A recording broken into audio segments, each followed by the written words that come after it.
Guys నేనైతే cleaning చూసారు కదా, ఇవాళైతే కర్రీ చూడండి ఈ స్టైల్లో చేయండి, చాలా బాగా కుదిరిద్ది అనమాట. ఫస్ట్ అయితే క్లీన్ చేసుకున్న చేపల్లో ఉప్పు, పసుపు, కారం, ఆయిల్ వేసేసి కలిపెట్టేయండి. కలిపెట్టద్దు, వీడియోలో చూపించిన విధంగా అయితే ఇలా పైకి కింద కనండి. దాని తర్వాత ఆనియన్స్, టమోటాస్, గ్రీన్ చిల్లీ, మామిడికాయలు, చింతపండు కూడా వేసేసి కలిపెట్టేయండి. మామిడికాయ అయితే ఖచ్చితంగా వేసుకోండి, చేపల పులుసులో అదే కదా టేస్ట్ మంచిగా.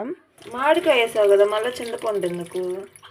చింతపండు పోసుకుంటే బాగుంటుంది, మామిడికాయ వేసుకున్నా పులుసు పోసుకుంటే.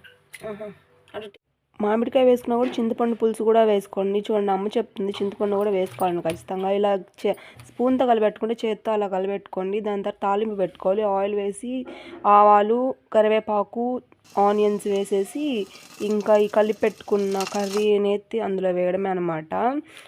అలా వేసిన తర్వాత ఉప్పు అవి చూసుకొని ఇంకేమన్నా పులుసు అవన్నీ తగ్గితే అవి వేసుకోవాలి.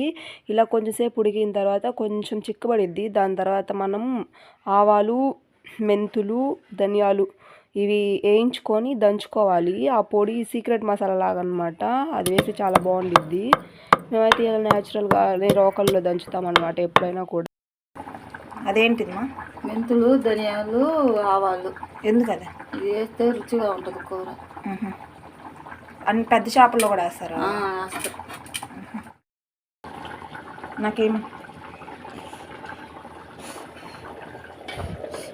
కాలుతుంది.